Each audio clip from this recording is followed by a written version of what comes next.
அன்பான இறைமக்களே, இன்று Bible reading பிளானின் 219வது நாள். இன்று நாம் ஆமோஸ் புஸ்தகத்தை வாசிக்க தொடங்க இருக்கிறோம். விவிலியத்தில் இடம்பெறும் இறைவாக்குகளுள் ஆமோஸ் உரைத்த தூதுரையே முதலில் எழுத்து வடிவம் பெற்றதாகும். ஆமோஸ் தென்னாடான யூதாவில் பிறந்தவராயினும் வடநாடான இஸ்ரேலுக்கு சென்று கிமு 8ஆம் நூற்றாண்டின் மையப்பகுதியில் இறைவாக்கு உரைத்தார். அந்நாளில் அந்நாடு சீரும் சிறப்புமாயிருந்தது. ஆனால் வளமும் வாழ்வும் செல்வருக்கும் வலியோருக்கும் மட்டுமே. ஏழை எளியவர்கள் நசுக்கப்பட்டு தாழ்வுற்று கிடந்தனர். வலியோரை வாழ்த்தி எளியோரை வாட்டும் அநீதியும் பொய்மையும் நிறைந்த சமுதாயத்தை கண்டு சீறுகிறார் ஆமோஸ். இனம் இனத்தையும் மனிதர் மனிதரையும் கசக்கி பிழியும் கொடுமையை கடுமையாய் கண்டிக்கிறார். நீதியையும் நேர்மையையும் வளர்த்து கொண்டாலன்றி எந்த இனமும் கடவுளின் கடும் தண்டனைக்கு உள்ளாகும் என்று எச்சரிக்கை விடுக்கிறார். இன்று நாம் ஆமோஸ் அதிகாரம் 1 முதல் 4 வரை வாசித்து அறிய இருக்கிறோம். ஆமோஸ் அதிகாரம் 1. தெக்கோவாவில் கால்நடை செல்வம் மிகுதியாக உடையவர்களுள் ஒருவர் ஆமோஸ். யூதாவை உசியாவும் இஸ்ரேலை யோவாசின் மகன் யெரொபெயாமும் ஆண்டு வந்த காலத்தில் நிலநடுக்கம் ஏற்படுவதற்கு 2 ஆண்டுகளுக்கு முன் இஸ்ரேலை குறித்து ஆமோஸ் காட்சி கண்டு கூறியவை பின்வருமாறு. சியோனிலிருந்து ஆண்டவர் கர்ஜனை செய்கின்றார். எருசலேமிலிருந்து அவர் முழங்குகின்றார். இடையர்களின் மேய்ச்சல் நிலங்கள் தீந்து போகின்றன. கார்மேல் மலையின் உச்சியும் காய்ந்து போகின்றது. வேற்றினத்தார் மீது ஆண்டவரின் தீர்ப்பு. தமஸ்கு நகர். ஆண்டவர் கூறுவது இதுவே: தமஸ்கு நகரினர் எண்ணற்ற குற்றங்கள் செய்ததற்காக நான் கொடுத்த தண்டனை தீர்ப்பை மாற்றவே மாட்டேன். ஏனெனில் அவர்கள் கிளையாதை இரும்பு கருவிகளை கொண்டு போரடித்தார்கள். ஆதலால் அசாயேல் வீட்டின் மேல் தீமூள செய்வேன். அது பெனதாது கோட்டைகளை விழுங்கிவிடும். தமஸ்குவின் தாழ்பாலை உடைப்பேன். பிக்காத்தாவேனில் குடியிருப்பவர்களையும் பெத்தேதேனில் செங்கோல் பிடித்திருப்பவனையும் ஒழிப்பேன். ஆராமின் மக்கள் கீருக்கு நாடு கடத்தப்படுவார்கள் என்கிறார் ஆண்டவர். பெலிஸ்தியா நாடு. ஆண்டவர் கூறுவது இதுவே: காசா நகரினர் எண்ணற்ற குற்றங்கள் செய்ததற்காக நான் கொடுத்த தண்டனை தீர்ப்பை மாற்றவே மாட்டேன். அவர்கள் ஒரு முழு இனத்தையே ஏதோமுக்கு அடிமைகளாக கையளித்தார்கள்.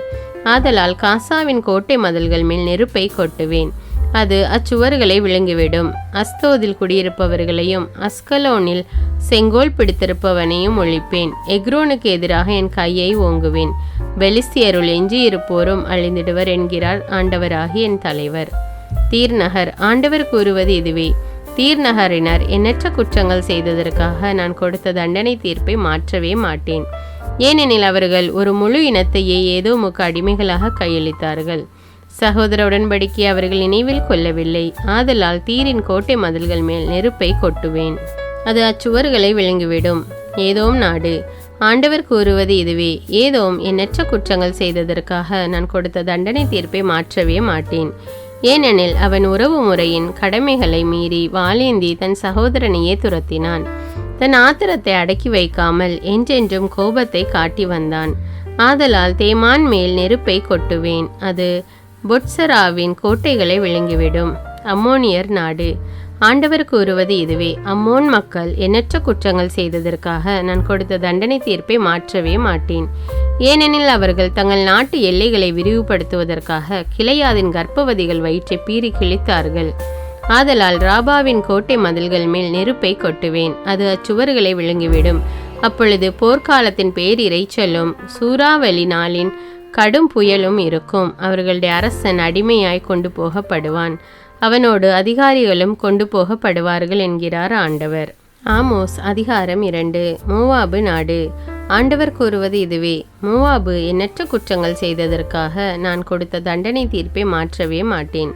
ஏனெனில் அவன் ஏதோம் அரசனின் எலும்புகளை சுட்டு சாம்பலாக்கினான். ஆதலால் மோவாபின் மேல் நெருப்பை கொட்டுவேன். அது கெரியோத்தின் கோட்டைகளை விழுங்கிவிடும். இரைச்சல் கூச்சல் எக்கால முழக்கம் ஆகியவை ஒரு சேர எழும் வேளைகளில் மோவாபு மடிந்திடுவான். அந்நாட்டின் ஆட்சியாளனை அவர்களிடையே இருந்து அகற்றி விடுவேன். அவனோடு அதிகாரிகள் அனைவரையும் அழித்து விடுவேன் என்கிறார் ஆண்டவர். யூதா நாடு. ஆண்டவர் கூறுவது இதுவே: யூதா எண்ணற்ற குற்றங்கள் செய்ததற்காக நான் கொடுத்த தண்டனை தீர்ப்பை மாற்றவே மாட்டேன். ஏனெனில் அவர்கள் ஆண்டவரின் திருச்சட்டத்தை புறக்கணித்தார்கள். அவருடைய நியமங்களை கடைபிடிக்கவில்லை. அவர்களுடைய தந்தையர் பின்பற்றிய பொய் தெய்வங்கள் அவர்களையும் வஞ்சித்து விட்டன. ஆதலால் யூதாவின் மேல் நெருப்பை கொட்டுவேன். அது எருசலேமின் கோட்டைகளை விழுங்கிவிடும்.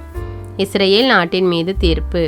ஆண்டவர் கூறுவது இதுவே: இஸ்ரேல் எண்ணற்ற குற்றங்கள் செய்ததற்காக நான் கொடுத்த தண்டனை தீர்ப்பை மாற்றவே மாட்டேன்.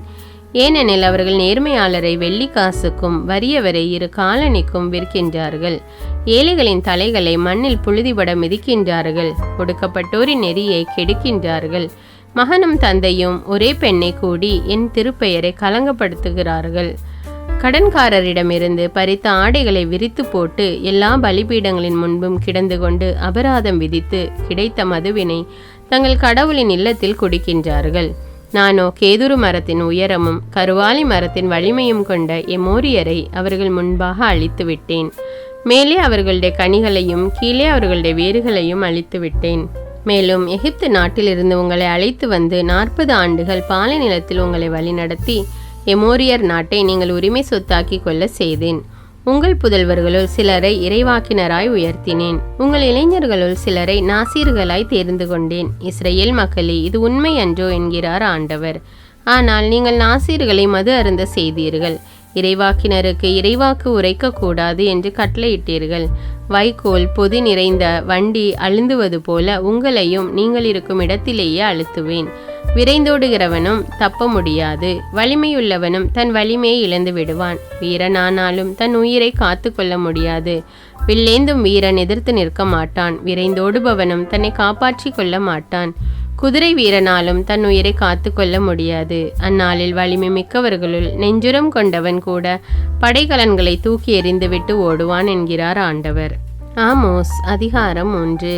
இஸ்ரேல் மக்களே, கேளுங்கள். உங்களுக்கு எதிராக, ஆம், எகிப்து நாட்டினின்று நான் அழைத்து வந்த முழு குடும்பமாகிய உங்களுக்கு எதிராக ஆண்டவர் உரைக்கும் இந்த வாக்கை கேளுங்கள்.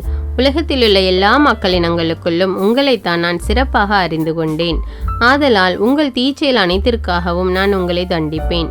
இறைவாக்கினரின் அழைப்பு தங்களுக்குள் உடன்பாடு இல்லாமல் இருவர் சேர்ந்து நடப்பார்களோ? இறை அகப்படாமல் இருக்கும்போது காட்டில் சிங்கம் கர்ஜிக்குமோ? ஒன்றையும் பிடிக்காமல் இருக்கையிலே குகையிலிருந்து இளஞ்சிங்கம் முழக்கம் செய்யுமோ? வேடன் தரையில் வலை விரிக்காதிருக்கும் போதே பறவை கண்ணியில் சிக்கிக்கொள்வதுண்டோ? ஒன்றுமே சிக்காதிருக்கும் போது பொறி தரையை விட்டு துள்ளுவதுண்டோ? நகரில் எக்காலம் மூதப்படுமானால் மக்கள் அஞ்சி நடுங்காமல் இருப்பார்களோ? ஆண்டவர் அனுப்பவில்லை எனில் நகருக்கு தீமை தானாக வந்திடுமோ? தம் ஊழியர்களாகிய இறைவாக்கினர்களுக்கு தம் மறைபொருளை வெளிப்படுத்தாமல் தலைவராகிய ஆண்டவர் ஏதும் செய்வதில்லை. சிங்கம் கர்ஜனை செய்கின்றது, அஞ்சி நடுங்காதவர் எவர்?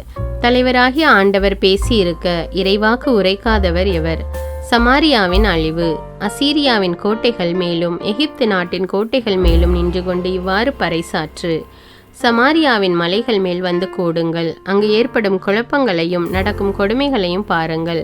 நலமானதை செய்ய அவர்களுக்கு தெரிவதில்லை என்கிறார் ஆண்டவர். அவர்கள் தங்கள் கோட்டைகளை வன்முறைகளாலும் கொள்ளைகளாலும் நிரப்புகிறார்கள். ஆகையால் தலைவராகிய ஆண்டவர் கூறுவது இதுவே: பகைவன் ஒருவன் வந்து நாட்டை சூழ்ந்து கொள்வான். அரண்களை எல்லாம் தரைமட்டமாக்குவான். உங்கள் கோட்டைகள் கொள்ளையிடப்படும். ஆண்டவர் கூறுவது இதுவே: சிங்கத்தின் வாயிலிருந்து இடையன் தன் நாட்டின் 2 கால்களையோ காதின் ஒரு பகுதியையோ பிடுங்கி எடுப்பது போல சமாரியாவில் குடியிருந்து பஞ்சனைகள் மீதும் மெத்தைகள் மீதும் சாய்ந்து இன்புறும் இஸ்ரேல் மக்கள் விடுவிக்கப்படுவதும் இருக்கும். கேளுங்கள், யாக்கோபின் வீட்டாருக்கு எதிராக சான்று பகருங்கள் என்கிறார் தலைவரும் படைகளின் கடவுளுமாகிய ஆண்டவர். இஸ்ரேலை அதன் குற்றங்களுக்காக தண்டிக்கும் நாளில் பெத்தேலில் உள்ள பலிபீடங்களை அழிப்பேன். பலிபீடத்தின் கொம்புகள் வெட்டப்பட்டு தரையில் விழும். குளிர்கால வேனிற்கால மாளிகைகளை இடித்து தள்ளுவேன். தந்தத்தால் ஆன வீடுகள் அழிந்து போகும். மாபெரும் இல்லங்களும் பாழாய் போகும் என்கிறார் ஆண்டவர். ஆமோஸ் அதிகாரம் 4. சமாரியா மலை மேல் வாழும் பாசான் பசுக்களே, இந்த வாக்கை கேளுங்கள். ஏழைகளை ஒடுக்கி வறியோரை நசுக்குகின்ற நீங்கள் உங்கள் கணவர்களை பார்த்து கொண்டு வாருங்கள். குடிப்போம் என்று சொல்கிறீர்கள். இறைவனாகிய ஆண்டவர் தம் புனிதத்தின் மேல் ஆணையிட்டு கூறுவது இதுவே: உங்களுக்கு அந்த நாள்கள் வருகின்றன. அப்பொழுது அவர்கள் உங்களை கொக்கிகளாலும் உங்களுள் எஞ்சியிருப்போரை தூண்டில்களாலும் இழுத்து கொண்டு போவார்கள். நீங்கள் ஒருவர் பின் ஒருவராய் அருகிலுள்ள கோட்டையின் பிளவு வழியாய் வெளியேற்றப்பட்டு அர்மோனை நோக்கி தள்ளப்படுவீர்கள் என்கிறார் ஆண்டவர்.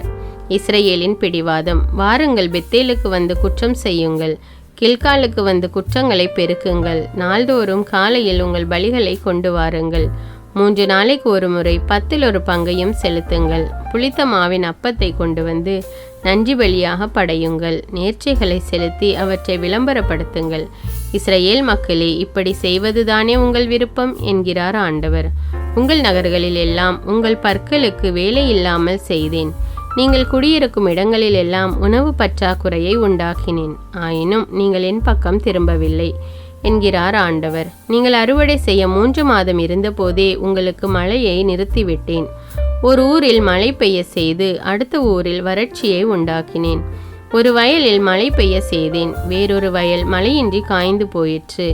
ஆகையால் 2-3 நகர்களின் மக்கள் தண்ணீர் தேடி தள்ளாடி திரிந்து வேறொரு நகருக்கு போயும் அவர்கள் தாகம் தீரவில்லை. இப்படியெல்லாம் செய்தும் நீங்கள் என் பக்கம் திரும்பவில்லை என்கிறார் ஆண்டவர். வெப்ப காற்றாலும் பயிரளிக்கும் நோயாலும் உங்களை வதைத்தேன். உங்கள் தோப்புகளையும் திராட்சை தோட்டங்களையும் அழித்தேன். அத்தி மரங்களையும் ஒலிவ மரங்களையும் வெட்டுக்கிளி தின்றது. ஆயினும் நீங்கள் என் பக்கம் திரும்பவில்லை என்கிறார் ஆண்டவர். எகிப்தின் மீது அனுப்பிய கொள்ளை நோய் போன்ற கொடிய நோயை உங்கள் மீதும் அனுப்பினேன். உங்கள் இளைஞர்களை வாளால் வெட்டி வீழ்த்தினேன். உங்கள் குதிரைகளும் கொள்ளை போயின.